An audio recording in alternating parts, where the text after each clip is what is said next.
Ancelotti, que Mbappé joue tous les matchs n'est pas une obligation. Girona, Real Madrid, les compositions probables et les enjeux d'un match clé de la Liga. Si c'est la première fois que tu passes ici, je t'invite donc à t'abonner, c'est gratuit, ça prend 2 secondes et ça fait plaisir. Merci beaucoup à toi.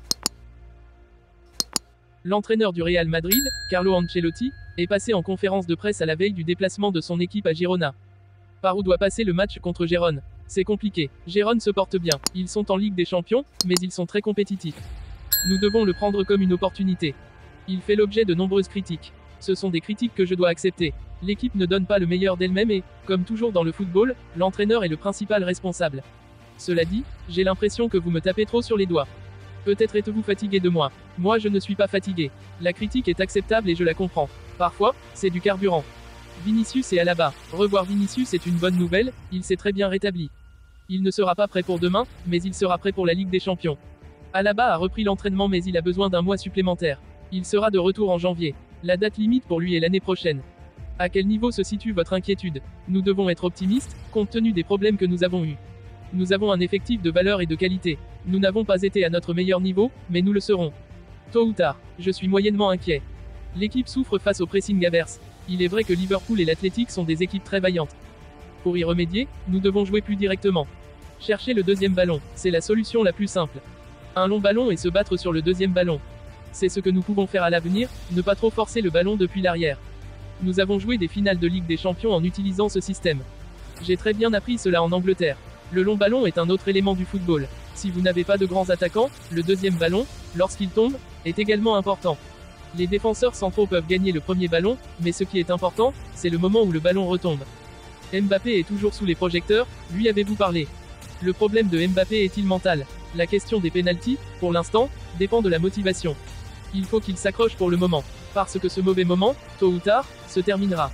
Ce qui me rassure, c'est qu'en termes d'intensité, il a progressé. Y a-t-il un manque de leadership dans le vestiaire? Nous en avons parlé au début de la saison. Les jeunes joueurs devaient prendre plus de responsabilités et, d'un jour à l'autre, ils y parviennent. Petit à petit, ce n'est pas quelque chose d'immédiat, cela se construit jour après jour. De plus, la blessure de Carvajal nous a beaucoup affectés. Alaba, qui assume habituellement cette responsabilité, n'est pas là non plus. Cela a accéléré le processus des jeunes joueurs. Le Real Madrid affronte Girona ce samedi soir à 21 h dans le cadre de la 17e journée de Liga. Ce duel, à suivre sur beIN Sports 2, revêt une importance particulière pour les merengues, qui doivent réagir après leur récente défaite à Bilbao contre l'Athletic, 1-0. Pour Girona, surprenant 8e du championnat, ce match est une occasion rêvée de continuer à surprendre tout en consolidant sa place dans le haut du tableau. Entre un Real en quête de rachat et un Girona sans complexe, cette confrontation s'annonce passionnante, tant sur le plan tactique que sur celui des performances individuelles. Le contexte, le Real Madrid dans le doute. Après une série de résultats mitigés, le Real Madrid se trouve dans une situation délicate. Toujours deuxième au classement derrière le FC Barcelone, les hommes de Carlo Ancelotti restent à portée de leurs rivaux, mais n'ont plus le droit à l'erreur s'ils veulent rester en course pour le titre. Le revers à San Mamés contre l'Athletic a mis en lumière des failles récurrentes, notamment l'incapacité à convertir les occasions cruciales. Kylian Mbappé, malgré son statut de star incontesté, a raté un pénalty important lors de ce match, ce qui a ravivé les critiques à son égard. Cependant, l'entraîneur italien a confirmé sa confiance en l'attaquant français, qui sera titulaire à Girona. Face à une équipe catalane bien organisée, le Real devra composer avec de nombreuses absences, notamment celles de Vinicius Junior, Carvajal, Militao, Alaba et Camavinga.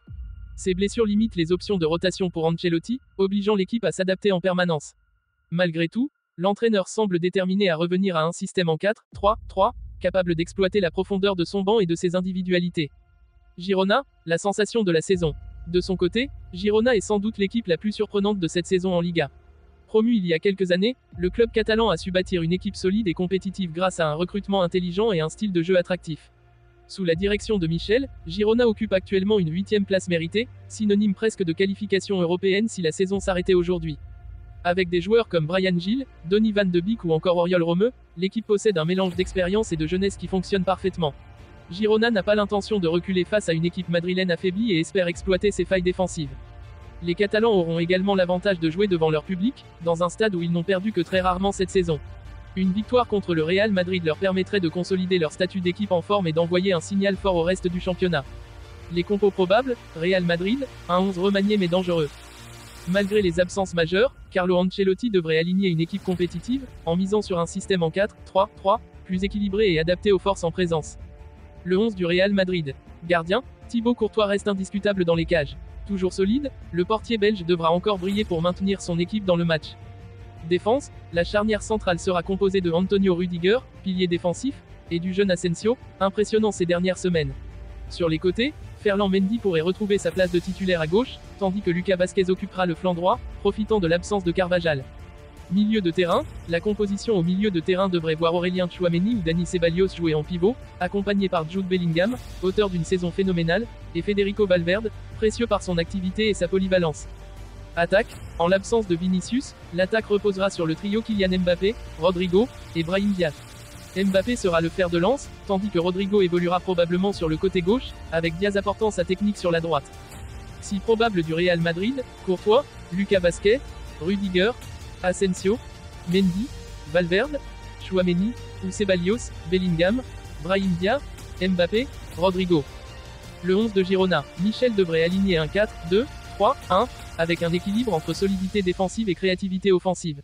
En défense, la paire centrale David Lopez et Krejci assurera la solidité, tandis que les latéraux Arnaud Martinez et Miguel tenteront d'apporter du soutien offensif. Au milieu, Oriol Romeu jouera son rôle de récupérateur, épaulé par Ivan Martin, capable de casser les lignes. Offensivement, le trio Bryan Gil, Donny van de Beek et Blind animera les couloirs et cherchera à alimenter le jeune attaquant Miovski, en grande forme cette saison. Si probable de Girona, Gazzaniga, Arnaud Martinez, Krejci, David Lopez, Miguel, Oriol Romeu, Ivan Martin, Bryan Gil, Van de Beek, Blind, Miovski. Une rencontre sous haute tension. Ce match ne se résumera pas seulement à un affrontement entre deux styles de jeu. Il s'agira également d'un test psychologique pour le Real Madrid, qui devra surmonter ses doutes et démontrer qu'il peut être performant malgré les absences. Girona, de son côté, a tout à gagner et jouera sans pression, ce qui pourrait les rendre d'autant plus dangereux. Les clés du match, la bataille du milieu sera cruciale. Le Real Madrid devra trouver des solutions pour contourner le bloc compact de Girona tout en surveillant les contres rapides. Le rôle de Bellingham sera déterminant, tout comme la capacité de Mbappé à faire la différence dans les moments décisifs. Un choc des mentalités, d'un côté, l'expérience du Real Madrid, habitué au grand rendez-vous. De l'autre, l'enthousiasme de Girona, qui n'a rien à perdre et peut jouer libéré. Rendez-vous ce soir à 21 h pour découvrir qui prendra le dessus dans ce